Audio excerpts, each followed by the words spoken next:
दोस्तों, मेरा नाम शुभम शर्मा है और मैं जयपुर का रहने वाला हूँ। उस रात दिया और सनाया को जी भर कर लिया। जितने दिन दिया हमारे साथ जयपुर में रुकी, उतने दिन मज़े किए और तरह तरह से किए। दिया को अब घर जाना था, तो सनाया भी उसके साथ कुछ दिन के लिए चली गई ताकि वो सभी से मिल ले। घर से लौटकर वहाँ पर घटी हुई सभी घटनाएं सनाया ने मुझे जयपुर में लौटकर बताया। घर पहुँचकर सनाया अपनी माँ से मिलकर खुश थी। सनाया की माँ ने मेरे बारे में पूछा। सनाया ने सब कुछ अच्छा बताया।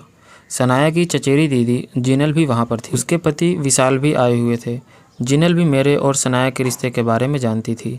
रात को खाना खाकर सनाया, दिया और जिनल तीनों बहन गप्पे लड़ा रही थी।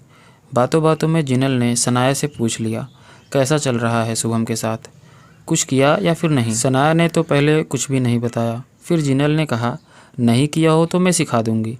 सनाया ने बात जो त्यों टाल दी। अब जिनल उसके पति के साथ सोने चली गई। दिया और सनाया भी सोने चली गई। रात में दिया और सनाया आपस में ही शुरू कर दिया और मज़े करने लगी। उधर जिनल भी अपने पति के साथ कर रही थी। उसका पति उसे करते करते बोर हो चुका था। वह बात बात पर कहता था, साली तो आधी घरवाली होती है, अपनी बहन से ही कुछ करवा दो जिनल, वरना मुझे नयापन लाने के लिए कुछ और करना पड़ेगा। जिनल बोली, दिया को तो नहीं, लेकिन सनाया से बात ज़रूर करूँगी, क्योंकि उसका भी बॉयफ्रेंड है और उसे उसके बारे में पता है। विशाल ने तब खुश होकर जिनल को अच्छे से किया। अगले दिन जिनल ने सनाया को अकेले देखते ही उससे बात करने के लिए सोचने लगी। वह बोलने से पहले डर रही थी, क्योंकि अपना रिश्ता बचाने के लिए उसे हिम्मत की और पूछ लिया। उसने सनाया से पूछा कि क्या वह उसके लिए कुछ कर सकती है, बदले में जो बोले मैं कर लेगी। सनाया ने पूछा कि क्या करना है। जिनल ने कहा, वादा करो, मुकर नहीं जाना, क्योंकि ये मेरी शादी बचाने का मामला है। सनाया ने वादा किया उस लाइफ के बारे में सब कुछ बताया और कहा कि विशाल उसे करना चाहता है। सनाया ने कहा कि वह कर लेगी, लेकिन उसकी भी एक शर्त है जो कि वह करने के बाद बताएगी और उसे माननी होगी। जिनल ने एकदम से हाँ बोल दिया। तब सनाया ने भी जीजा से वो सब करने के लिए हाँ बोल दिया। फिर जिनल ने उसी रात का प्लान बनाया, सबके सोने के बाद का। जिनल ने अपने पति विशाल को रात के प्लान के बारे में बताया।